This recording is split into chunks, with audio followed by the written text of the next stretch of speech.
Now, in the past few minutes, white police officer Garrett Rolfe has been charged with the murder of Rayshard Brooks, an African-American man who was shot twice in the back in Atlanta. Here's the district attorney. Mr. Brooks never presented himself as a threat. At the very beginning, he was peacefully sleeping in his car. After he was awakened by the officer, he was cooperative, and he was directed to move his car to another location. He calmly moved his car. Mr. Brooks was asked whether or not he had a weapon. He indicated that he did not. Without any resistance, he passed his driver's license to the officers, and the officers then asked Mr. Brooks whether or not he would consent to a pat-down or a body search, and Mr. Brooks allowed them to search him, and the search yielded no weapon. We found that it was of interest that when the officers patted Mr. Brooks down, they noticed there was a bulge in his pants. They did not pull that item out of his pocket. They took Mr. Brooks's word that that bulge represented a number of dollar bills. Well, that was the district attorney in Fulton County giving that announcement about the charges against Garrett Rolfe, the former police officer in Atlanta. Here's a reminder of what happened to Rayshard Brooks. These body cam images show him being stopped by two white police officers in a restaurant car park late on Friday. As he's handcuffed, he struggles and breaks free. These images show what happens next. Investigators say Mr. Brooks was shot after he seized a taser from an officer as he fled from the scene. The mayor of Atlanta and other politicians have said the use of lethal force by police was not justified in this case. Atlanta's police chief quit, and the police officer suspected of shooting Mr. Brooks was fired. Well, the shooting came just weeks after another black man, George Floyd, was killed in custody in Minneapolis and provoked another wave of anti-racism protests. These pictures show the huge protests that took place in Atlanta at the weekend. The Wendy's drive-thru restaurant where Mr. Brooks was stopped was set on fire on Saturday night. Well, let's talk through exactly what we heard in Atlanta in the last few minutes. Gary O'Donoghue joins us live from Washington.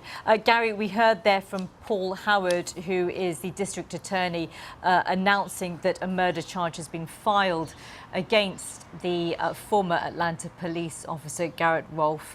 Just talk us through the other charges as well and what else we heard, the evidence that was presented in court.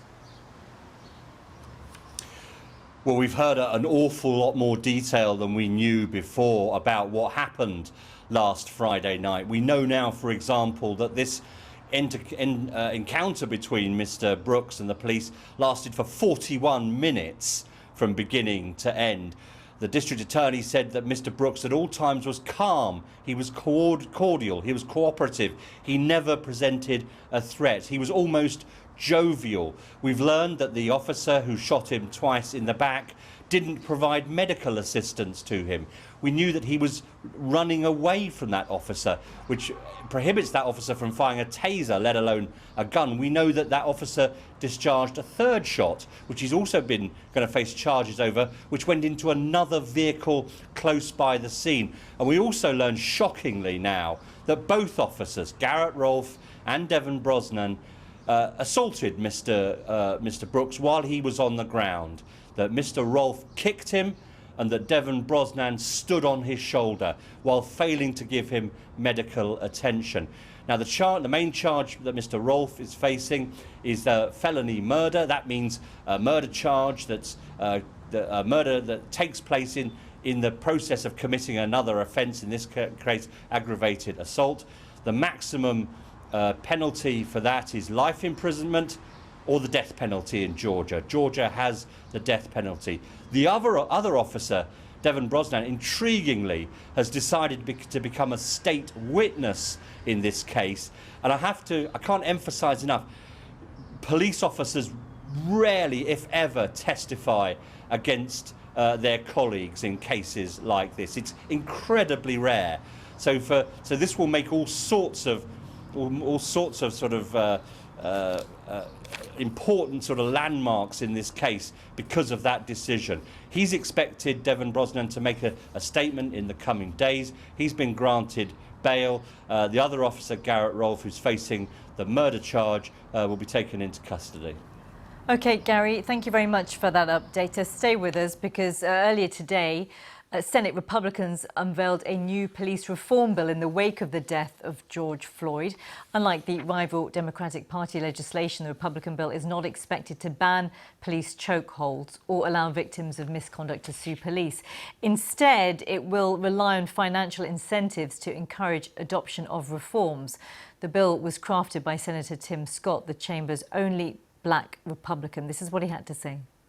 Too often we're having a discussion in this nation about, are you supporting the law enforcement community or are you supporting communities of color? This is a false binary choice. The answer to the question of which side do you support, it's I support America. And if you support America, you support restoring the confidence that communities of color have in institutions of authority.